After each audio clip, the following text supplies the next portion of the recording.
નમસ્કાર વિદ્યાર્થી મિત્રો, શ્રી સરદાર પટેલ એજ્યુકેશનલ ટ્રસ્ટ સંચાલિત MS લાખાણી કન્યા વિદ્યાલય ભાવનગર ખાતે હું પ્રતીક દોશી નામાના મૂળ તત્વ વિષય શિક્ષક તરીકે ઓનલાઈન એજ્યુકેશનમાં આપનું હાર્દિક સ્વાગત કરું છું. પ્રકરણ 4 ભાગીદારીનું પુનર્ગઠનમાં આપણે ગયા વખતે જે શીખી ગયા કે પુનઃમૂલ્યાંકન ખાતાનો વધારો ઘટાડાની આમનોંધ શીખી ગયા અને ત્યાગ લાભનું પ્રમાણ શીખી ગયા. આશા રાખી છે કે તમે આગળના દાખલા પણ ગણ્યા હશે. આગળ હવે આપણે એકત્રિત નફો અને ખોટ ની આમનોંધ ભાગીદારો વચ્ચે કઈ રીતે થાય તે જોવાનું છે. તો અહીંયા તમને બે દાખલા તમને સમજાવીશ અને ગણાવીશ. ત્યારબાદ એની પછીની પ્રેક્ટિસ માટેના 3-4 દાખલા પણ તમને જોવા મળશે. આગળ એકત્રિત નફો અને ખોટની ભાગીદારોને વહેંચણી. અત્યારે પ્રશ્ન નંબર 12 આ તમારી આમનોંધ તરીકે પ્રશ્ન નંબર 22 માં જો તમારા એકાઉન્ટના પેપરમાં પ્રશ્ન નંબર 22 માં ત્યાગ અને લાભનું પ્રમાણ ન પૂછાય, થિયરી ના પૂછાય તો કદાચ એકત્રિત નફો કે ખોટ ની ભાગીદારોને નફાની વહેંચણી કઈ રીતે અથવા ખોટની વહેંચણી કઈ રીતે થાય તેની આમનોંધ પૂછાવાની શક્યતા રહેશે 3 માર્કના દાખલામાં. તો આપણે પ્રશ્ન નંબર 12 જે ચોપડીમાં તમારી ટેક્સ્ટબુકમાં ગુજરાત રાજ્ય પાઠ્યપુસ્તક મંડળમાં 2 જ દાખલા, એક ઉદાહરણ 10 આપેલું છે અને પ્રશ્ન નંબર 12 જે સ્વાધ્યાય 4 માં આપેલું છે જે ત્યાગ લાભના દાખલા અને પુનઃમૂલ્યાંકનના દાખલા આની પછી આપણે જોવાના છે. તો અત્યારે તમને એકત્રિત નફો અને ખોટની દાખલા અલય અને સંકેત એક ભાગીદારી પેઢીના 2:1 માં નફા નુકસાન વેચતા ભાગીદાર છે. એટલે કે સૌથી પહેલું પ્રમાણ આપ્યું છે એ જૂનું પ્રમાણ આપેલું છે, એટલે કે એ પ્રમાણમાં જ્યારે ભૂતકાળમાં નફો નુકસાન વેચતા હતા. ત્યારબાદ 31/3/2017 ના રોજની આપણને અહીંયા 4 બાકી આપી છે. નફા નુકસાન ખાતાની ઉધાર બાકી આપી છે, અનામત ભંડોળ આપ્યું છે, કારીગર નફા ભાગ ભંડોળ અને કારીગર અકસ્માત વળતર ભંડોળ, જેમાં 18,000, 27,000, 33,000 અને 21,000 આ 21,000 માં 6,000 નો દાવો મંજૂર. જે તમારી રકમમાં નીચે લખેલું છે કે ભાગીદારોએ પ્રમાણ બદલીને 1:1 એટલે કે નવું પ્રમાણ હવે 1:1 જે આપણે ધ્યાનમાં લેવાનું નથી, કેમ કે એકત્રિત નફો કે ખોટ હોય એ આગળની થિયરીમાં આપણે સમજી ગયા મુજબ જે ભાગીદારોનું પ્રમાણ જૂનું પ્રમાણ હશે તે જ પ્રમાણમાં તમારે એકત્રિત નફો અને ખોટની વહેંચણી કરવાની રહેશે. તેથી આપણે 4 વસ્તુ જે કઈ પણ વસ્તુની વહેંચણી થશે એ બધી વસ્તુની જૂના પ્રમાણમાં વહેંચણી થશે. તો અહીંયા કારીગર અકસ્માત વળતર ભંડોળ જે ટોટલ આપણે કારીગરોનું કોઈ પણ આપણી ફેક્ટરીમાં કામ કરતા હોય અને કારીગરને અકસ્માત થાય તો એને વળતર સ્વરૂપે આપણે 21,000 રૂપિયા એકઠા કરેલા હતા કે કોઈ પણ ઇનકેસ કોઈ પણ વસ્તુની નુકસાની થાય, કારીગરને કાંઈ પણ અકસ્માત થાય તો એના માટે 21,000 રૂપિયા આપણી પેઢી અલય અને સંકેત ભાગીદારો ભેગા થાય અને 21,000 રૂપિયા આપી શકે. એમાં દાવો મંજૂર થયો એટલે કે કોઈ ભાગીદારને નાની મોટી ઈજા થઈ, અકસ્માત થયો તો માત્ર ખાલી 6,000 રૂપિયા દેવાના થયા. તો બાકીના રૂપિયા 21,000 માંથી 6,000 એટલે કે 15,000 રૂપિયા વધે છે. હવે આ વર્ષે એને આપણે યુઝમાં એટલે કે કારીગરો વચ્ચે આપણે વેચવાના થતા નથી. તો જે પૈસા વધે છે એ ભાગીદારના નફા નુકસાનના જૂના પ્રમાણમાં વેચવામાં આવશે. સૌથી પહેલો ટોપિક આવે છે નફા નુકસાન ખાતાની ઉધાર બાકી. જો કદાચ આ કાઉન્સની જે ટોપિક હું રાઉન્ડ કર્યો છે એ ન હોય તો કાઉન્સમાં ન હોય તો સમજી જવું કે જમા બાકી છે. ક્યાંય પણ કોઈ પણ બાકીમાં અનામતની કોઈ પણ બાકી હોય, સામાન્ય અનામત, મૂડી અનામત, કારીગર વળતર અનામત કે નફા ભાગ ભંડોળ, અનામત ભંડોળ, અનામત શબ્દ આવે કાઉન્સમાં કાંઈ પણ લખ્યું નથી તો એને જમા બાકી જ સમજવાની. જેમાં ઉધાર બાકી એટલે કે નફા નુકસાન એક જ વસ્તુ એવી છે જેમાં તમને ઉધાર બાકી લખેલી હશે એને આપણે ઉધાર બાકી શોર્ટકટ રીતે કહીએ. જેમાં જે બાકી આપી છે એની ઊંધી બાજુ એન્ટ્રી આપો અને ભાગીદારને એની ઊંધી બાજુ. અહીંયા ઉધાર બાકી છે તો નફા નુકસાનને જમા કરો. તો ઉધાર કોને કરવાના? ભાગીદારને કરવાના. પહેલી નોંધ આપણે કરીએ છીએ એ પહેલી આમ નોંધ અલયના મૂડી ખાતે ઉધાર, સંકેતના મૂડી ખાતે ઉધાર તે નફા નુકસાન ખાતાની ઉધાર હતી તો આપણે એને શું કરવાનું છે? જમા, નફા નુકસાન ખાતે જમા. નફા નુકસાન ખાતેના પૈસા છે 18,000. પેલા 18,000 આપણે આખા લખી નાખવાના અને 18,000 ને જેમ મેં પહેલા કીધું તમારી કોઈ પણ અનામત એકત્રિત નફો કે ખોટ હોય એને જૂના પ્રમાણમાં, જૂનું પ્રમાણ એટલે કે 2:1. 18,000 ને કેલ્ક્યુલેટર ની મદદથી આપણે ભાગ પાડીએ. 18,000 ગુણ્યા 2 ભાગ્યા 2 ને 1 3 એટલે કે પેલાને 12,000 આવશે અને બીજાને 6,000 આવશે. 18,000 માંથી 12,000 કાઢી નાખો અથવા 18,000 ગુણ્યા 1 ભાગ્યા 3 કરો તો પણ તમને 6,000 મળી જશે. હવે એની બાબત જે લખીએ તો બાબત જેમાં આવશે કે નફા નુકસાનની ખોટ ભાગીદારોને વહેંચી તેના. બરાબર. હવે આગળ આપણો આમ નોંધ અહીંયા પૂરી થાય છે એટલે આપણે અહીંયા આટલો લીટી પાડશું. ત્યારબાદ અનામત ભંડોળ. અનામત ભંડોળ આપણી કેવી બાકી છે કઈ કાઉન્સમાં નથી આપી એટલે કેવી બાકી છે? જમા બાકી છે. તો એ જમા છે તો આપણે એને શું કરશું? ઉધાર બાજુ નોંધ કરશું. આમ નોંધ નંબર બીજી અનામત ભંડોળ ખાતે ઉધાર. તે વેચાશે કોને? અનામત વેચાશે કોને? હવે વર્ષ દરમિયાન અનામત વપરાણી નથી તો એ અનામત ભાગીદારોને આપણે આપી દેશું તે અલયના મૂડી ખાતે અને તે સંકેતના મૂડી ખાતે. તો અનામત ભંડોળના પૈસા છે 27,000 રૂપિયા છે. 27,000 રૂપિયા અહીંયા લખી નાખીએ અને 27,000 ને આપણે જૂનું પ્રમાણ 2:1 માં વેચીએ તો 27,000 ગુણ્યા 2 ભાગ્યા 3 18,000. પેલાના આવશે 18,000 અને બીજાના આવશે 27 માંથી 18,000 કાઢી નાખો એટલે કે 9,000 રૂપિયા. જેની આપણે બાબત જે હવે લખીએ તો બાબત જેમાં લખવાનું અનામત ભંડોળની બાકી ભાગીદારોને વહેંચી આપી તેના. લીટી પાડી દેવાની. ત્યારબાદ તમારી ત્રીજી આમ નોંધ આવશે. ત્રીજી આમ નોંધ ખાસ કરીને કલર બદલું છું. શું કામ? તો કે ત્રીજી આમ નોંધ શું છે? કારીગર નફા ભાગ ભંડોળ. જે આગળ આપણે થિયરીમાં પણ આવી ગયું છે. કારીગર નફા ભાગ ભંડોળ એટલે કે એ ભાગીદારોનું દેવું છે, પેઢીનું દેવું છે. એ કારીગરો વચ્ચે નફામાં ભાગ પડાવે એટલે કે 33,000 રૂપિયા જે છે એ અલય અને સંકેતના બનશે નહીં. એ કોના રહેશે? તો કે કારીગર એટલે કે ભાગીદાર વચ્ચે અત્યારે વેચાશે નહીં. પણ એની આપણે નોંધ કરવી પડે છે એટલે આપણે નોંધમાં લખીએ અહીં કારીગર નફા ભાગ ફંડ ભંડોળ રૂપિયા 33,000 કે જે ભાગીદારો નું દેવું હોવાથી ભાગીદારોનું અથવા આપણે પેઢીનું લખવું હોય તો પેઢીનું પણ લખી શકાશે. દેવું હોવાથી ભાગીદારો વચ્ચે વેચવામાં આવશે નહીં.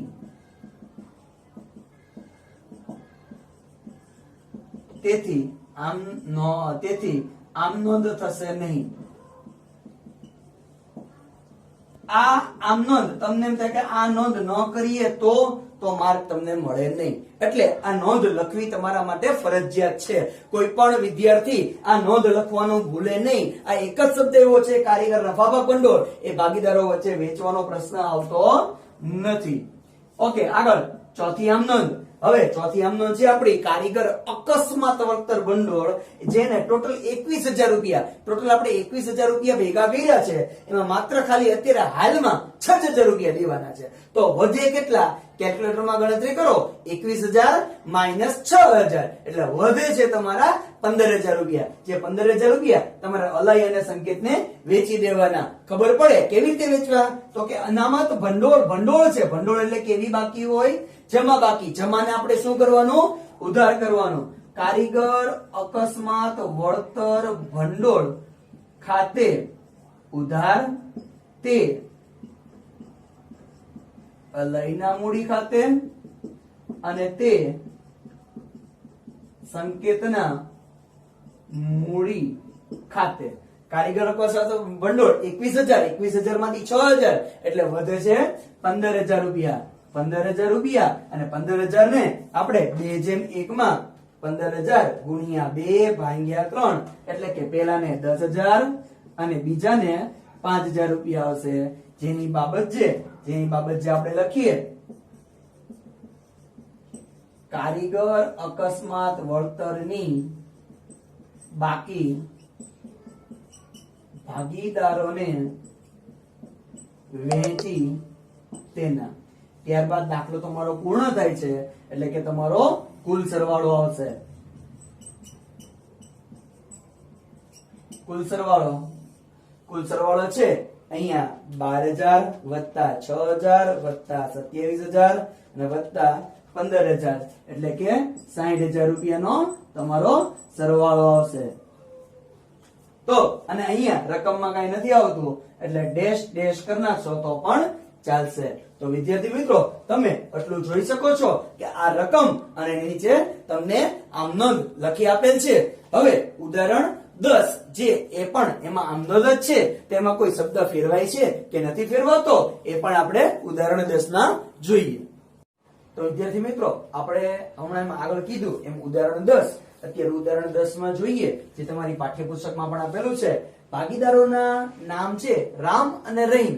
એક ભાગીદારી પેઢીના 4:3 ના પ્રમાણમાં નફો નુકસાન વેચતા ભાગીદાર 4:3 સૌથી પહેલું પ્રમાણ આવે છે એટલે આપણે જૂનું પ્રમાણ. ત્યારબાદ એની નીચેની બાકીઓ આપી છે. નફા નુકસાન ખાતું ઉધાર બાકી 14,000 રૂપિયા ઉધાર બાકી. પ્રશ્ન ફરીથી પાછો જેમ આપણે પ્રશ્ન નંબર 12 માં લીધું હતું એમ જ છે. અહીંયા અનામત ફંડ અનામત ભંડોળ 42,000 રૂપિયા કૌંસમાં કાંઈ નથી એટલે જેને આપણે જમા બાકી તરીકે લેશો. કારીગર નફા ભંડોળ એ પણ જમા બાકી તરીકે. કારીગર અકસ્માત વળતર ભંડોળ એ પણ જમા બાકી એ 26,000 રૂપિયા. પણ દાવો આપણે 26,000 રૂપિયા કોઈ ભાગીદાર અકસ્માત થાય, ભાગીદારને અકસ્માત થાય તો 26,000 રૂપિયા ભેગા કર્યા છે. પણ હવે અત્યારે હાલના સંજોગોમાં માત્ર ખાલી 5,000 રૂપિયા દેવાના થાય છે એટલે કે 26 માંથી 5 21,000 રૂપિયા આપણા બચે છે જે રામ અને રહીમને જૂના પ્રમાણમાં આપણે એકત્રિત નફા તરીકે વેચી દેવામાં આવશે. તો સૌથી પહેલી આમ નોંધ કરીએ. પહેલી આમ નોંધ છે નફા નુકસાન ખાતાની ઉધાર બાકી. જેમ આગળ કીધું જે બાકી આપ્યું હોય એની ઊંધી બાજુ એન્ટ્રી આપી દેવાનું. ખાતું બંધ થાય ભાગીદારને આપણે આપી દઈએ એટલે અહીંયા ઉધાર છે એટલે નફા નુકસાન જમા થશે. તો ઉધાર કોણ થશે? બાકીના બંને ભાગીદાર એટલે કે રામના મૂડી ખાતે ઉધાર રહીમના મૂડી ખાતે ઉધાર તે નફા નુકસાન ખાતે જમા. પૈસા છે નફા નુકસાન ખાતાના ટોટલ 14,000. હવે 14,000 ને આપણે વેચવાના છે જૂનું પ્રમાણ આપણને આપેલું છે 4:3. 14,000 ને 4:3 માં વેચીએ તો 14,000 એને ગુણ્યા 14,000 ગુણ્યા રામના ગુણ્યા 4 ભાગ્યા બંનેનો સરવાળો 4 ને 3 7 એટલે કે પેલાના આવશે 8,000 રૂપિયા અને માઇનસ 14,000 માંથી 8,000 રૂપિયા કાઢી નાખો એટલે બીજાના આવશે 6,000 રૂપિયા. જેની આપણે બાબત જે લખીએ નન્નું ખાતાની બાકી ભાગીદારોને વહેંચી તેના. ત્યારબાદ આપણે નફા નુકસાન ખાતાને ઉધાર બાકી કરી ત્યારબાદ હવે અનામત ભંડોળ, અનામત ફંડ આવે છે. જે અનામત ફંડ કાંઈ કીધું નથી એટલે આપણે જમા બાકી તરીકે જમા જ હોય એટલે અહીંયા જમા બાકી, અનામત ફંડ પોતે જમા છે તો એને આપણે કરશું ઉધાર. અનામત ભંડોળ ખાતે ઉધાર તે રામના મૂડી ખાતે જમા અને તે રહીમના મૂડી ખાતે જમા. અનામત ભંડોળના પૈસા છે 42,000.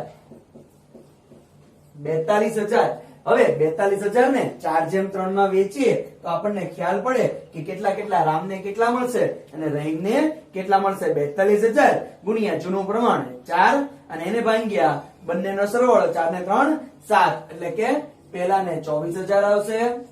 જેમાંથી 42,000 માંથી તમે 24,000 કાઢી નાખો એટલે બીજાને આવશે 18,000 રૂપિયા. જેની હવે આપણે બાબત જે લખીએ, અનામત ભંડોળની બાકી ભાગીદારોને વહેંચી તેના. ત્યારબાદ તમારી ત્રીજી નોંધ, ખાસ મોસ્ટ ઇમ્પોર્ટન્ટ ટોપિક, કારીગર નફા ભાગ ભંડોળ. એ પણ જમા બાકી છે પણ કારીગર નફા ભાગ ભંડોળ છે જે ભાગીદારો વચ્ચે વેચાવાનું નથી. એનું કારણ કે ભાગીદારો કારીગર નફા ભાગ ભંડોળ એ ભાગીદારોનું દેવું, પેઢીનું દેવું છે. એ દેવું છે એટલે કારીગરો વચ્ચે વેચવાનું હોય, ભાગીદારો વચ્ચે વેચવાનો પ્રશ્ન આવવાનો નથી. એટલે માત્ર આપણે ખાલી નોંધ લખવાની છે કે કારીગર નફા ભાગ ભંડોળ રૂપિયા 21,000, જે અહીંયા 21,000 છે, જે ભાગીદારો અથવા પેઢીનું દેવું હોવાથી ભાગીદારો વચ્ચે વેચાશે નહીં અને આમ નોંધ થશે નહીં. આ નોંધ થઈ ગઈ. રકમના ખાનામાં ડેશ કરી નાખવાનો.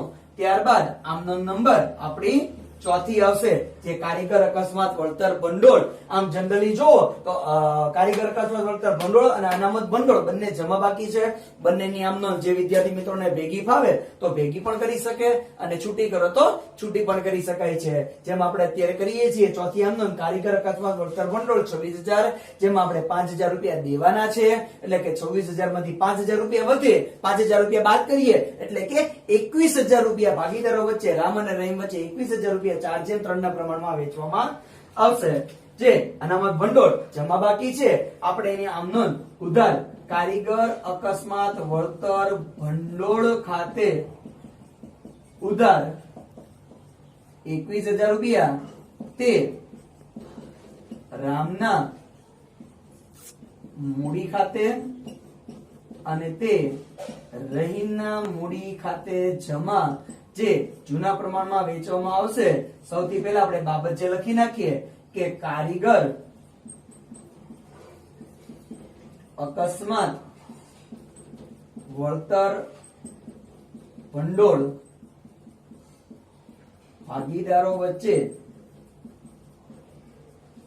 વહેંચી આપ્યું તેના. 21,000 જે ભાગીદારો વચ્ચે જૂના પ્રમાણમાં 4:3 માં વેચવાનું છે. 21,000 ગુણ્યા 4 ભાગ્યા 7 એટલે કે પેલાને 12,000 આવશે અને બીજાને 21,000 માંથી 12,000 કાઢી નાખો એટલે કે 9,000 રૂપિયા આવશે. જે અહીંયા એરો કરી તમને દર્શાવેલું છે. તો વિદ્યાર્થી મિત્રો આટલી આશા રાખું કે તમને આ ચાર બંને દાખલા પ્રશ્ન નંબર 12 અને ઉદાહરણ 10 જેની 4 આમ નોંધ જે તમારા 3 માર્કમાં પૂછાય છે એ તમને સમજાણી હશે. તો હવે આની પછી તમને આગળ 2 થી 3 દાખલા તમને એક પ્રેક્ટિસ માટેના દાખલા આગળ આપવામાં આવશે. તો આશા રાખીએ કે એટલા દાખલા પણ તમે જાતે ગણશો. આગળ હવે આપણે પુનઃમૂલ્યાંકન ખાતું આ તમે દાખલા પ્રેક્ટિસ માટેના જોઈ લ્યો, તમારી નોટબુકમાં ઉતારી લ્યો, ત્યારબાદ તમારા પુનઃમૂલ્યાંકન ખાતું તમારે સમજવાનું આવશે. અહીં આગળ આપણે આમ નોંધના 2 દાખલા શીખા. તો હવે આ બંને દાખલાની એક અલગ પ્રેક્ટિસ કરવા માટે 2 દાખલા અહીંથી આપવામાં આવે છે. તો આ બંને દાખલા તમે શાંતિથી અવલોકન કરી અને દાખલા ગણો. ત્યારબાદ હવે આપણે પુનઃમૂલ્યાંકન ખાતું શીખીશું. તો આગળ નિહાળી શકશો પુનઃમૂલ્યાંકન ખાતું. વિદ્યાર્થી મિત્રો, આપણે ગઈ વખતે વાત કરી હતી તેમ આ વખતે હવે આપણે આ પ્રકરણ માટેની છેલ્લી રીત આપણે ભણવાના છીએ. તો એમાં છે પુનઃમૂલ્યાંકન ખાતું. વિદ્યાર્થી મિત્રો, અત્યારે પુનઃમૂલ્યાંકન ખાતું તમે વ્યવસ્થિત ધ્યાન રાખી અને શીખી લેજો, જેથી તમારા આગળના 2 ચેપ્ટર કે જેમાં 8 માર્કના દાખલા આવવાના છે, જેમાં 4 થી 4.5 માર્ક જેટલું આનો પુનઃમૂલ્યાંકન ખાતાનું બર્ડન હોય છે, કે જે તમારા માટે ઇમ્પોર્ટન્ટ ટોપિક છે. જેમાં પહેલું જ ખાતું તમારે પુનઃમૂલ્યાંકન ખાતું બનાવવાનું આવશે, જેને આપણે બીજા શબ્દોમાં નફા નુકસાન હવાલા ખાતું પણ કહી શકીએ છીએ. તો પુનઃમૂલ્યાંકન ખાતું અહીંયા સ્ટાર્ટ કરું છું, જે તમારી ગુજરાત રાજ્ય પાઠ્યપુસ્તક મંડળ નામાના મૂળ તત્વો ભાગ 1 માં પ્રકરણ 4 માં પ્રશ્ન નંબર 10 આપેલો છે કે રાજેશ, પુષ્પા અને પ્રતિભા શ્રીનાથજી ટ્રેડર્સ નામની એક ભાગીદારી પેઢીના ભાગીદાર છે. તેમની વચ્ચે નફા નુકસાન ફાળવણીનું પ્રમાણ 2:3:1. અહીંયા મારી પાસે રકમ નથી, પણ રકમ અત્યારે હું એક ચોપડીમાં જોઈને બોલું છું. તારીખ 31/3/2017 ના રોજ તેમનું પાકું સરવૈયું, જે તમારી ચોપડીમાં પણ તમે જોઈ શકશો કે એનું પાકું સરવૈયું આપેલું જ છે, એ જ રકમ વાંચું છું. જેમાં શ્રીનાથજી ટ્રેડર્સ નું રોજનું પાકું સરવૈયું એ મૂડી દેવા બાજુ, એની મૂડી સૌથી પહેલા ડાબી બાજુ એની મૂડી આપી છે, એની નીચે બિન ચાલુ દેવા આપ્યા છે, એની નીચે ચાલુ દેવા આપ્યા છે. ત્યારબાદ મિલકત લેણામાં બિન ચાલુ મિલકતો, જેમાં જમીન, મકાન, યંત્રો ને રોકાણો, અને ત્યારબાદ ચાલુ મિલકતો, જેમાં દેવાદાર, લેણીઓની, આખર સ્ટોક, બેંક શિલક, રોકડ શિલક અને મળવાની બાકી આવક, આટલી રકમ આપેલી છે. નીચે એના હવાલા. ઉપરોક્ત પાકા સરવૈયાની તારીખે ભાગીદારે નફા નુકસાન વહેંચણીનું પ્રમાણ બદલીને 1:1:1. જૂનું પ્રમાણ છે 2:3:1 અને નવું પ્રમાણ છે 1:1:1. નવા પ્રમાણની સાથે આપણે કોઈ પણ લેવા દેવા નથી. શું કામ? તો કે પુનઃમૂલ્યાંકન ખાતાની આપણે આગળના જોઈ, જેમાં ટૂંક નોંધમાં આવ્યું હતું કે પુનઃમૂલ્યાંકન ખાતું એકત્રિત નફો કે એકત્રિત ખોટ કે પુનઃમૂલ્યાંકન ખાતું જે કઈ હોય એ જૂનું વસ્તુ હોય, એટલે કે જૂના પ્રમાણમાં જે કઈ નફો થાય કે ખોટ થાય એ જૂના પ્રમાણમાં વેચવાનો સંબંધ આવશે. તો અહીંયા નવા પ્રમાણને ટેમ્પરરી તમારી ટેક્સ્ટબુકમાં ન જોવો તો પણ ચાલશે, અથવા મિસગાઈડ ન થાય એટલા માટે તમે એની ઉપર પેન્સિલથી ચેકો મારી દેશો તો પણ ચાલશે. આ તારીખે ધંધાની મિલકતો અને દેવાનું પુનઃમૂલ્યાંકન કરવાનું નક્કી કર્યું, જેની માહિતી નીચે પ્રમાણે છે. તો હવે સૌથી પહેલા આપણે એના હેડિંગ જોઈ લઈએ. અહીંયા સૌથી પહેલા મૂડી લખાશે રાજેશ P1 અને P2.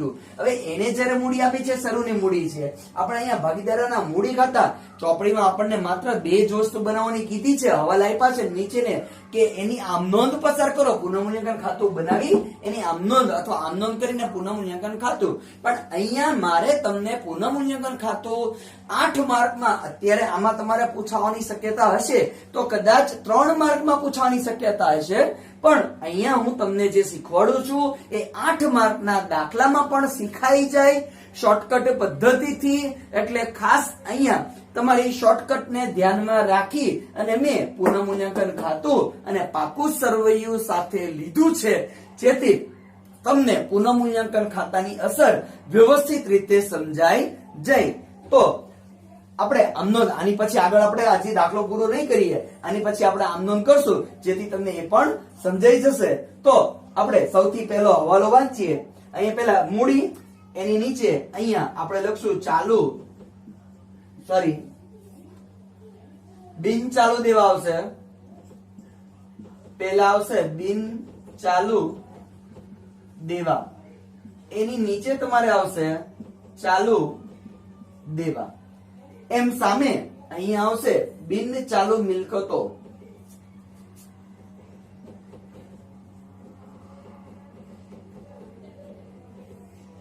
અને એની નીચે આવશે ચાલુ મિલકતો.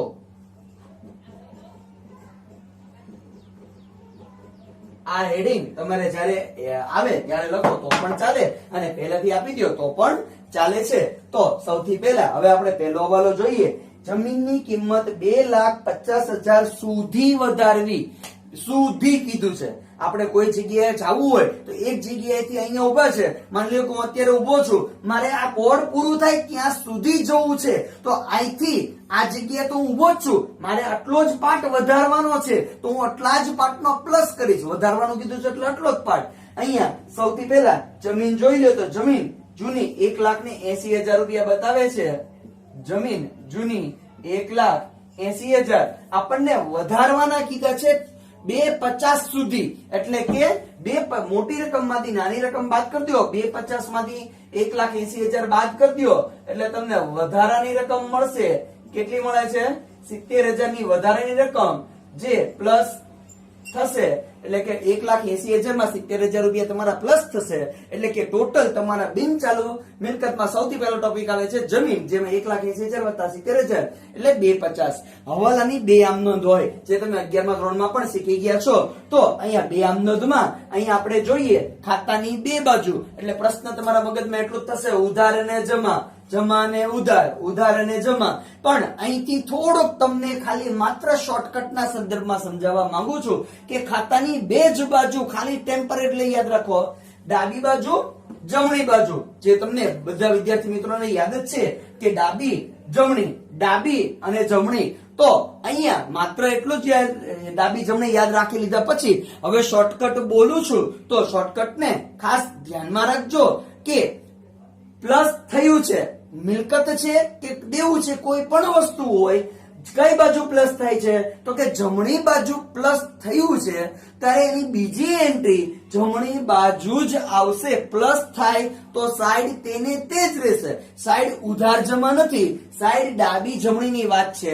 સાઈડ અહીંયા જમણી બાજુ પ્લસ થાય છે, સાઈડ તેને તે જમણીની જમણી બાજુ જ રહેશે. પુનઃ મૂલ્યાંકન ખાતાની જમીન ખાતે 70,000 રૂપિયા, એટલે કે ખરેખર આમ નોંધ એવી થશે કે જમીનની કિંમત વધી એટલે આપણને નફો થશે. એટલે કે જમીનની કિંમત વધે એટલે કે જમીન આવે, જમીન ખાતે ઉધાર, તે પુનઃ મૂલ્યાંકન ખાતે જમા. આમ નોંધ એ રીતે થશે. આગળ બીજી, ત્યારે મકાનની કિંમત 50,000 થી વધારવી. મકાન છે તમારું 3 લાખનું મકાન છે, મકાન તમારું 3 લાખનું છે, એમાં 50,000 થી વધારવી, એટલે કે 3 લાખનું મકાન છે, 50,000 થી વધારો એટલે કે પ્લસ 50,000 રૂપિયા, પ્લસ વધારો 50,000 એટલે કે ટોટલ તમારું મકાન થશે 3,50,000 નું. જે એ પણ જમણી બાજુ જ આવ્યું છે, મકાન મિલકત છે, પ્લસ થાય છે એટલે સાઈડ તેને તે રહેશે, એટલે કે પ્લસ થયું જમણી સાઈડ, એટલે અહીંયા પણ જમણી સાઈડ આવશે. નોંધ તમારી મકાન ખાતે 50,000 રૂપિયા. ત્યારબાદ ત્રીજો હવાલો, એટલે કે આમ પહેલા હવાલામાં 2 હતી જમીન મકાન, હવે બીજો હવાલો. ટોટલ અહીંયા 7 હવાલા છે. યંત્રોની કિંમત 80,000 સુધી ઘટાડવી. યંત્રો છે ઓરિજિનલ 1,20,000, ઘટાડતા જાઓ એ ક્યાં અટકી જવાનું, ક્યાં અટકી જવાનું? 80,000 સુધી. 80,000 સુધી એટલે કે 40,000, 1,20,000 માં 80,000 ના આપણે રાખવાના છે, 40,000 ના ઘટાડવાના છે. એટલે કે 40,000 નો આપણે અહીંયા યંત્રોમાં ઘટાડો બતાવશું. યંત્રો 1,20,000 માઇનસ ઘટાડો 40,000, 1,20,000 માંથી 40,000 જાય એટલે કે 80,000 રૂપિયા આવશે. 80,000 સુધી જ ઘટાડવાના. કોઈ તમને એમ કે તમે 20 પગથિયા ચડી ગયા છો, તમારે 15 પગથિયા સુધી તમારે ઉતરવાનું છે, તો તમે ઉતરશો કેટલા પગથિયા? માત્ર ખાલી તમે 5 પગથિયા ઉતરશો, એટલે કે તમારે 15 પગથિયે પહોંચવાનું છે. એમ અહીંયા એક વસ્તુ 1,20,000 છે, તમારે 80,000 સુધી જ જવાનું છે. એનો મતલબ કે તમારે 40,000 ઘટાડવાના છે. હવે આવે છે શોર્ટકટ. માઇનસ થયું યંત્રોનો ઘટાડો, યંત્રો જાય છે, યંત્રો જાય તે જમા, એટલે કે આપણને નુકસાન થાય. પુનઃ મૂલ્યાંકન ખાતાની ઉધાર બાજુ એ પણ જોઈ શકો.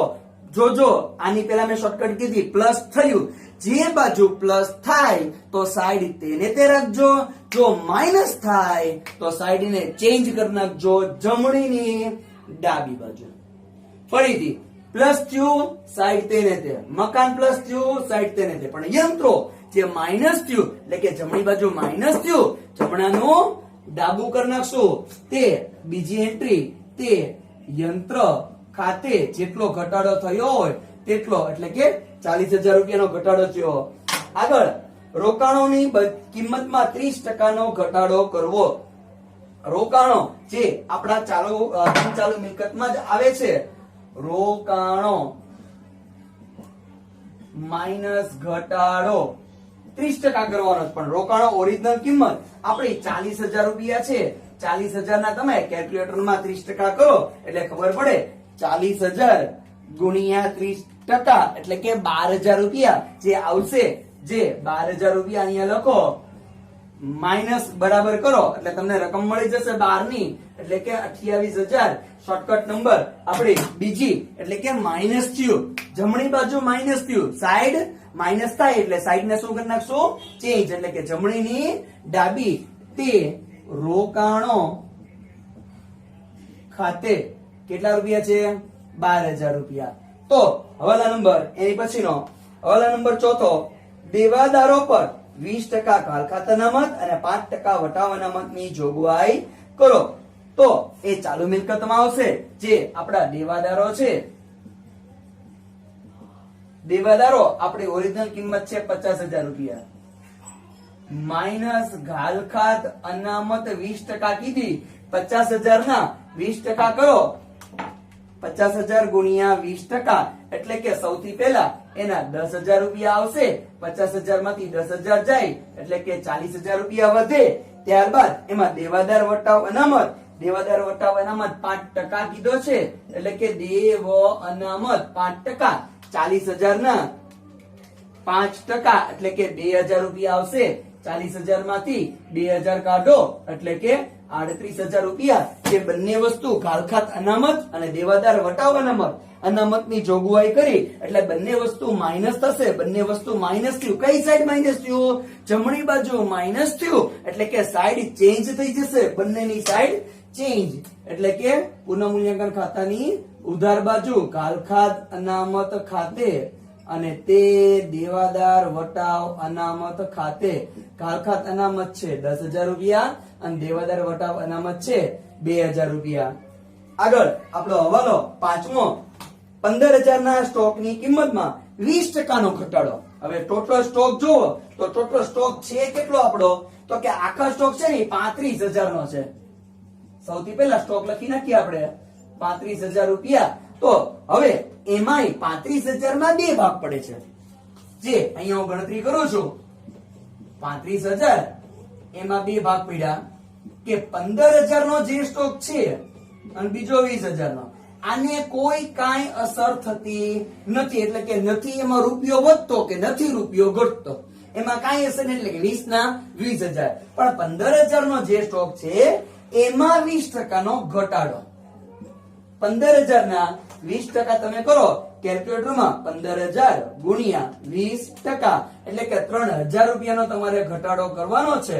15 માંથી 3 જાય એટલે કે 12,000. એટલે ટોટલ તમારા સ્ટોક છે એક 20,000 નો અને બીજો 12,000 એટલે ટોટલ 32,000. 35 માંથી તમારા વેલ્યુ 32,000 એટલે કે ઘટાડો તમારે કરવાનો છે. ઘટાડો કેટલો કરવાનો આવશે? 3,000. 35 માંથી 3 જાય એટલે કેટલા વધશે? 32,000. એમ જમણી બાજુ જોયું તો જમણી બાજુ માઇનસ થયું એટલે કે સાઈડ ને આપણે જમણીની ડાબી કરી નાખશું. તે પુનઃમૂલ્યાંકન ખાતે ઉધાર, તે સ્ટોક ખાતે જમા. સ્ટોક લખો અથવા આખા સ્ટોક લખો, ગમે તે વસ્તુ ચાલશે. આગળ હવે આપણે છઠ્ઠો હવાલો, 20,000 ના લેણદારને હવે રકમ ચૂકવવાની નથી. દેવાદાર પાસેથી આપણે પૈસા લેવાના હોય. શું કામ? તો કે આપણે એને ઉધાર માલ વેચેલો હોય. એમ લેણદાર છે, જેમ આપણે ઉધાર વેચેલો છે એમ ઉધાર કોક પાસેથી આપણે ખરીદ્યો હોય. જેની પાસેથી આપણે ઉધાર માલ ખરીદ્યો છે તે આપણો લેણદાર છે, જેને આપણે પૈસા ચૂકવવાના છે. તો એના પૈસા ચૂકવવામાં એને આપણે રિલેક્સેશન કરી દીધી, ઓછા કરી દીધા. 1 લાખ ને ટોટલ આપણે ચાલુ દેવામાં લેણદારો જોઈએ. લેણદાર છે 1,70,000 ના, એટલે કે આપણે 1,70,000 રૂપિયા દેવાના હતા. એમાંથી એને આપણને એવું કીધું કે તમે 20,000 રૂપિયા દેતા નહીં. એટલે કે 20,000 રૂપિયા આપણને ફાયદો થયો. એટલે કે આપણો દેવું ઓછું થયું, ઘટાડો થયો. ઘટાડો 20,000 આપણે 170 દેવાના હતા, 20,000 રૂપિયાનો આપણને રિલેક્સેશન ઓછા કરી દીધા કે 20,000 રૂપિયા દેતા નહીં, તો આપણે કેટલા દેવાના? 170 માંથી 20,000 ઓછા કરી નાખો એટલે કે 1,50,000 રૂપિયા દેવાના થશે. હવે પાછું શોર્ટકટ ઉપર નજર જુઓ, આની બીજી એન્ટ્રી શું કરવી? તો કે કઈ બાજુ એન્ટ્રી થઈ? તો કે ડાબી બાજુ એન્ટ્રી થઈ. ડાબી બાજુ શું થયું?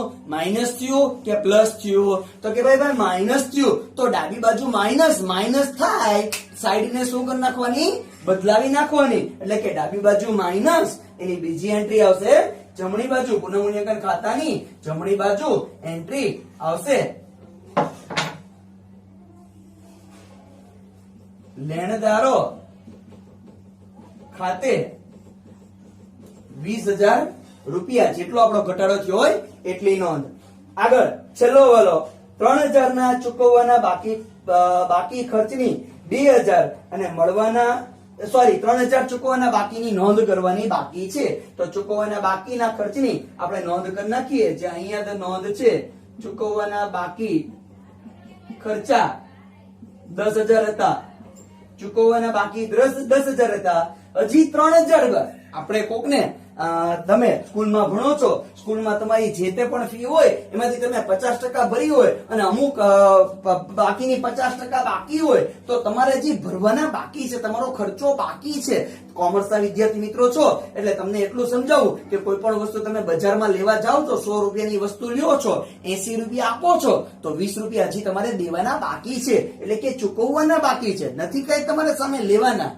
તમારે 20 રૂપિયા દેવાના છે, તો તમારો ખર્ચો દેવું વધવાનું છે. તો અહીંયા 10,000 રૂપિયા તમે દીધેલા છે, 3,000 રૂપિયા હજી તમારે ચૂકવવાના બાકી છે, પ્લસ ચૂકવવા બાકી 3,000 એટલે કે ટોટલ 13,000 રૂપિયા. 10 ને 3 13 પ્લસ થયું.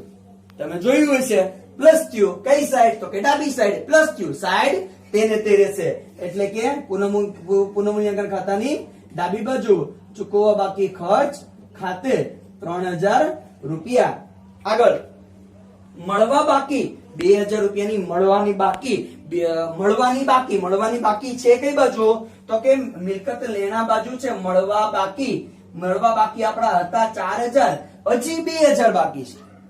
તમારે કોમર્સના વિદ્યાર્થી મિત્રો છો, હજી એક ઉદાહરણ આપો કે તમારે 200 રૂપિયા કોક પાસે તમારે લેવાના છે, એને તમને હજી 150 જ રૂપિયા આપ્યા છે, 150 રૂપિયા, તો હજી તમને ફાયદો થવાનો એટલે કે મળવાના બાકી છે. કેટલા રૂપિયા? 50 રૂપિયા. બાકી તમારા ટોટલ 150 હતા, ટોટલ 200 હતા, એમાં 150 મળ્યા છે, 50 મળવાના બાકી. અહીંયા તમને 4,000 મળ્યા છે, હજી 2,000 મળવાના બાકી છે, એટલે કે બાકી પ્લસ કરશું.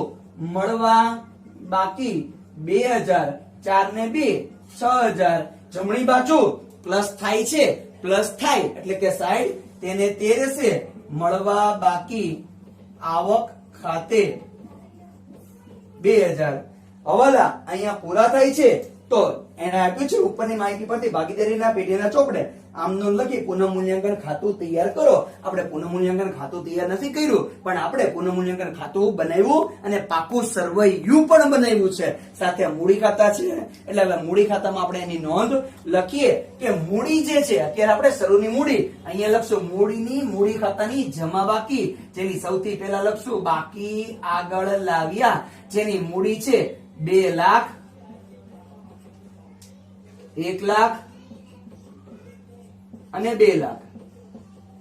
તો હવે આનો નફો કે ખોટ જે કઈ આવશે એમાં જો નફો આવશે તો પ્લસ થશે અને ખોટ આવશે તો માઇનસ થશે.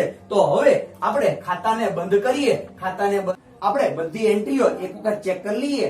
જમીન ખાતે અહીંયા 1,80,000 વત્તા 70,000, 70,000 ની નોંધ, 50,000 ની નોંધ, 40,000 ની નોંધ, 12,000 ની નોંધ, કાલ ખાતાના 10,000, દેવદાર વટાના 2,000, સ્ટોક 3,000. જે અહીંયા 2,000 ભૂલથી લખાઈ ગયું છે, તો આપણે અહીંયા 3,000 કરી નાખશું. ત્યારબાદ સ્ટોક 3,000 થઈ ગયું, મળવા બાકી 2,000, ચૂકવવા બાકી 3,000, લેણદાર 20,000 રૂપિયા. આટલી એન્ટ્રી બધી આવી ગઈ છે. હવે આપણે માત્ર એનો સરવાળો કરી લેશું.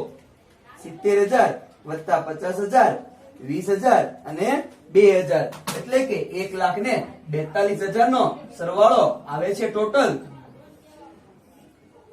જેને આપણે જમા બાજુથી હવે ડાબી બાજુ પણ મૂકી દેશું અને ત્યારબાદ ડાબી બાજુમાંથી આપણે ઉધાર મીન્સ 1,42,000 ના સરવાળામાંથી 40,000, 12,000, 10,000, 2,000, 3,000 અને 3,000 એટલે કે તમારો અહીંયા નફો ભાગીદારનો અહીંયા નફો વધે છે. એ નફો ભાગીદારને ટોટલ 72,000 રૂપિયા છે. એ 72,000 રૂપિયા આર ને નોંધ અહીંયા લખું છું, આર ને, P1 ને અને P2 ને આપણે આપશું એના કયા પ્રમાણમાં? એના જૂના પ્રમાણમાં જે તમારી રકમમાં છે 2:3:1 માં.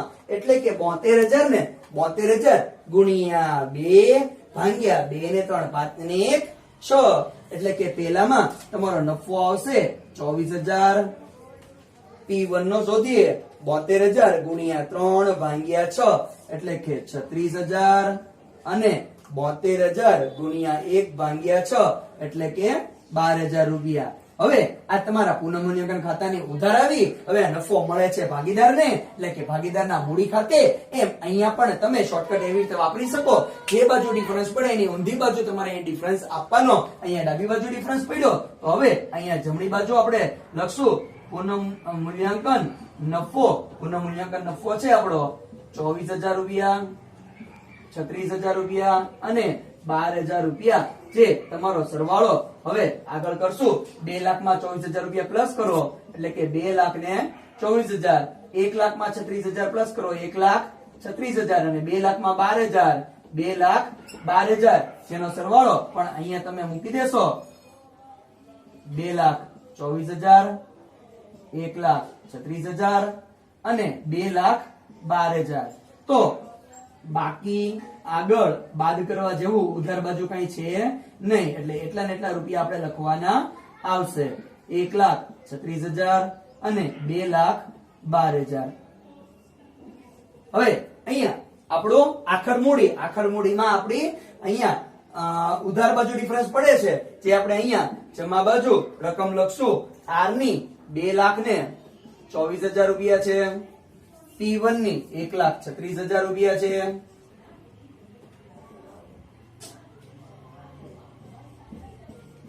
અને P2 ની 2,12,000 રૂપિયા છે. આ ત્રણેયનો સરવાળો આપણે બહાર કાઢી લેશું.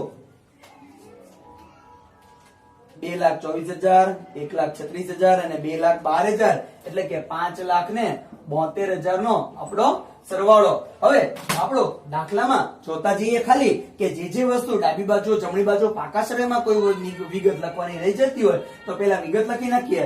બિન ચાલુ દેવા જેમાં 10% બેંક લોન, જેમાં 10% આપ્યા છે પણ વ્યાજ ચૂકવવાની કોઈ ગણતરી કીધી નથી એટલે આપણે હવાલો કરશું નહીં. ત્યારબાદ ચાલુ દેવામાં લેણદારો આવી ગયું છે, દેવી ઊંડી બાકી છે. થોડુંક ચાલુ દેવાનું ફોર્મેટ ઉપર લઈ લઈએ જેથી તમને દેખાશે. અહીંયા દેવી ઊંડી લખી નાખું છું. દેવી ઊંડી 40,000 રૂપિયા અને કારીગર નફા ભાગ ભંડોળ જે ભાગીદારો વચ્ચે વેચાવાનો પ્રશ્ન રહેવાનો નથી કેમ કે ભાગીદારોનું દેવું છે. કારીગર નફા ભાગ ભંડોળ 29,000. હવે આપણે ઓલું હેડિંગ લખી નાખીએ ચાલુ દેવા.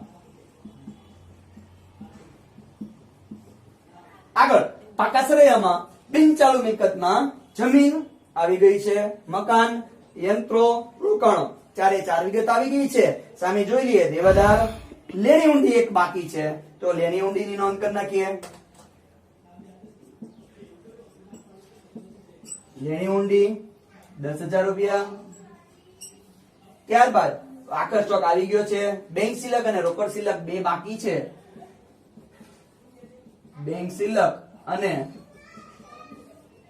રોકડ સિલક. બેંક સિલક છે 60,000 અને રોકડ સિલક છે 30,000 રૂપિયા છે. તમને બંને વિગત અહીંયા નોંધાવી દીધી છે. હવે ત્યારબાદ બંને પાકા સરવાળાનો તમે પણ સરવાળો કરી શકશો વિડીયોમાં જોઈને અને હું પણ કરું છું. 5,72,000 વત્તા 80,000 વત્તા 29,000 વત્તા 40,000 વત્તા 1,50,000 વત્તા 13,000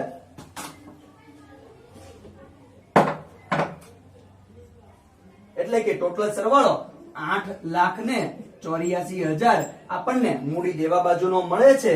એ જ વસ્તુનો આપણે મિલકત તેનામાં કરીએ 2,50,000, 3,50,000, 80,000, 28,000, 38,000, 32,000, 6,000, 10,000, 60,000 અને 30,000. એટલે એમાં પણ 8,84,000 નો સરવાળો આપણને મળી જાય છે. એટલે કે પાકું સરવૈયું આપણું ટેલી થાય છે.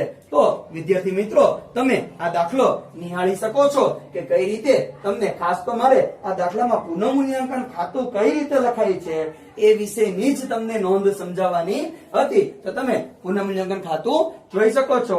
આગળ આ જ દાખલાને હવે પછીના આગળ તમને આમ નોંધ સમજાવું છું. તો તમે 2 મિનિટ માટે આગળ વિડીયો શરૂ રહે છે, જેના માટે તમને આ જોઈ શકો છો.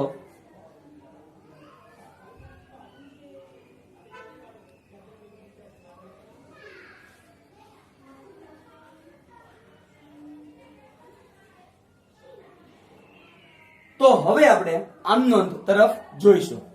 તો વિદ્યાર્થી મિત્રો, આપણે અહીંયા પુનઃમૂલ્યાંકન ખાતું જોયું અને પાકું સરવૈયું સમજ્યું. હવે આપણે આમ નોંધ કઈ રીતે લખાય પુનઃમૂલ્યાંકન ખાતાની એ જોઈએ છીએ. આમ તો જેટલા હવાલા તેટલી આમ નોંધ લખો તો પણ કઈ ખોટું નથી, પણ અહીંયા આપણે ટૂંકમાં આમ નોંધ લખો તો પણ બોર્ડ માન્ય કરે છે. તો આપણે અહીંયા જોઈએ આમ નોંધ કેટલી થાય છે. જેટલી વિગત એટલી આમ નોંધ. જમીન, મકાન, લેણદાર, મળવા બાકી આવક, એટલે કે 4 વિગત આ બાજુની. યંત્ર 5, રોકાણ 6, ઘાલખાતા અનામત 7, દેવદાર વટાવ અનામત 8, સ્ટોક 9, ચૂકવવા બાકી 10 અને છેલ્લે નફો વેચવાનો એટલે કે 11 આમ નોંધ કરવાની.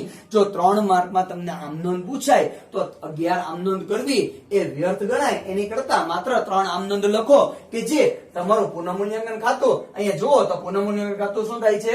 જમા થાય છે. તો આ જે તે કંઈ પણ બાકી છે આ બધી ઉધાર થશે, એને આપણે ઉધાર કરી નાખીએ. અને પુનઃમૂલ્યાંકન ખાતાની કઈ બાજુ છે? જમા બાજુ. સૌથી પહેલી વિગત લઈ લ્યો. જમીન ખાતે ઉધાર, મકાન ખાતે ઉધાર, લેણદાર ખાતે ઉધાર, મળવા બાકી આવક ખાતે ઉધાર, તે પુનઃમૂલ્યાંકન ખાતે જમા. પૈસા લખી નાખીએ. 70,000, 50,000, 20,000 અને 2,000, જેનો સરવાળો તમારો અહીંયા કરેલો જ છે 1,42,000 રૂપિયા. જેની બાબત છે આપણે અત્યારે લખતા નથી, માત્ર બીજી આમ નોંધ ઉપર આપણે આગળ વધીએ છીએ. બાબત જે લખવી હોય તો તમે લખી શકો છો કે જમીન, મકાન, લેણદાર અને મળવા બાકી આવકનું પુનઃમૂલ્યાંકન કર્યું તેના.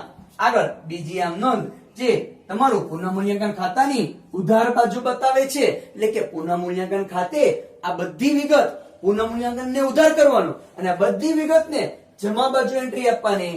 પહેલી એન્ટ્રી આવશે પુનઃમૂલ્યાંકન ખાતે ઉધાર, તે યંત્રો ખાતે, તે રોકાણો ખાતે, તે ઘાતખાત અનામત ખાતે, તે દેવાદાર વટાવ અનામત ખાતે, તે સ્ટોક ખાતે અને તે ચૂકવવા બાકી ખર્ચ ખાતે. તો યંત્રો ખાતે 40,000 રૂપિયા છે, રોકાણોના 12,000 રૂપિયા છે, ઘાલખાતા અનામતના 10,000 રૂપિયા છે, દેવદાર વટાવ અનામતના 2,000 છે, સ્ટોકના 3,000 રૂપિયા છે, ચૂકવવા બાકી ખર્ચના 3,000, જેનો સરવાળો ટોટલ આપણે 1,42,000 માંથી 72,000 આપણે ખાલી નફો બાદ કરી નાખીએ, ઓટોમેટિકલી એનો સરવાળો આપણને મળી જશે. એટલે કે 70,000 રૂપિયા, જેની આપણે અત્યારે બાબત જે લખતા નથી. બાબત જેમાં લખવું તો લખી શકાય કે યંત્રો, રોકાણો, કારખાનામાં દેવાદાર વટાવનામાં સ્ટોક અને ચૂકવવા બાકી ખર્ચાની આપણે પુનઃમૂલ્યાંકન કર્યું તેના અથવા ઘટાડો થયો તેના. આગળ હવે માત્ર ખાલી આપણે પુનઃમૂલ્યાંકન ખાતા અલગથી આપણે નફો હોય કે ખોટ હોય એને આપણે અલગથી એક નોંધ દર્શાવવી પડે. શું કામ? તો કે ભાગીદારોની જે નફો થાય છે એ નફાને આપણે અલગ દર્શાવવો હોય તો પુનઃમૂલ્યાંકન ખાતાની ઉધાર બાજુ આવે છે અને ભાગીદારને જમા બાજુ. એટલે કે પુનઃમૂલ્યાંકન ખાતે ઉધાર, તે R ના મૂડી ખાતે જમા, તે P1 ના મૂડી ખાતે જમા અને તે P2 ના મૂડી ખાતે જમા. પુનઃમૂલ્યાંકન ખાતે ઉધારમાં ટોટલ પૈસા છે 72,000. એમાં ભાગ પડ્યા તો પેલાને 24,000 રૂપિયા, બીજાને 36,000 અને ત્રીજાને 12,000. બાબત જેમાં લખી શકો કે પુનઃમૂલ્યાંકન ખાતાનો નફો ભાગીદારો વચ્ચે વહેંચી આપ્યો તેના. તો એનો ટોટલ સરવાળો તમારો આપણે કેલ્ક્યુલેટરમાં કરીએ તો 70,000 વત્તા 50,000 વત્તા 20,000 વત્તા 2,000 વત્તા 70,000 વત્તા 72,000 એટલે કે 2,84,000 જે અહીંયા તમારો દાખલો પૂર્ણ થાય છે. 2,84,000 જેની આમનોંધ આપણે લખી અને આપણે પુનઃમૂલ્યાંકન ખાતું દોર્યું તો તમે નિહાળી શકો છો. તમારા માટે આગળ આટલો વિડીયો થોડો કન્ટિન્યુ રહેશે જે તમે દાખલો નિહાળી શકો છો. તો વિદ્યાર્થી મિત્રો આમાં તમને વ્યવસ્થિત રીતે સમજાણું હશે. ખાસ કરીને હવે શોર્ટકટ પાછી રિપીટ કરું છું કે તમારા પાકો સરવૈયો જ્યારે પણ દોરો છો ત્યારે જે વિગત તમારી પ્લસ થાય, જે બાજુ, ખાસ તો ખાતાની બે બાજુને મહત્વ આપજો, ડાબી અને જમણી. ઉધાર જમા તો આપણા એકાઉન્ટના નિયમ મુજબ છે જ તે, એમાં કોઈ શંકાને સ્થાન નથી. પણ આપણે માત્ર દાખલાને સમજવા માટે, દાખલાની આપણી સ્પીડ લાવવા માટે આપણે ડાબી જમણી બે ખાતાને આપણે મહત્વ, બે બાજુ મહત્વ આપીએ છીએ કે જેમાં પ્લસ થાય તો સાઈડ તેને તે રાખશું અને માઇનસ થાય તો સાઈડ ને આપણે ચેન્જ કરી નાખશું. આ વસ્તુને ખાસ ધ્યાનમાં લેશો. તો આગળ આટલું આપણે અટકાડીએ છીએ. આગળ તમને પ્રેક્ટિસ માટેનો એક દાખલો આપવામાં આવે છે. વિદ્યાર્થી મિત્રો, અહીંથી તમને એક દાખલો આપવામાં આવેલો છે કે જેમાં જયેશ, પ્રકાશ અને ભાવેશ જે 2:3:5 પ્રમાણમાં નફો નુકસાન વત્તા ભાગીદાર છે. જે દાખલો તમને કરાવ્યો છે એ જ પ્રકારનો દાખલો, એવો પ્રકારનો દાખલો છે જેમાં આમનોંધ કરવાની કીધી છે, પુનઃમૂલ્યાંકન ખાતું અને ત્યારબાદ વધારાનું મૂડી ખાતાના પાકો સરવૈયું જેમ શીખવાડ્યું તેમ કરશો અને જવાબ તમને નીચે આપેલો છે. પણ માત્ર પુનઃમૂલ્યાંકન ખાતાનો સરવાળો અને નફો જ આપેલા છે, જેથી મૂંઝાવાનું નહીં. પણ પાકા સરવૈયાના ખાતાનો બંને બાજુનો સરવાળો તમારો ટેલી થાય એટલે દાખલો તમારો સાચો ગણી લેશો. તો આભાર વિદ્યાર્થી મિત્રો. હવે આ વિડીયોને અહીં આપણે પૂર્ણ કરીએ છીએ. ત્યારબાદ હવે આપણે નવા પ્રકરણમાં આગળ મળીશું. આભાર વિદ્યાર્થી મિત્રો.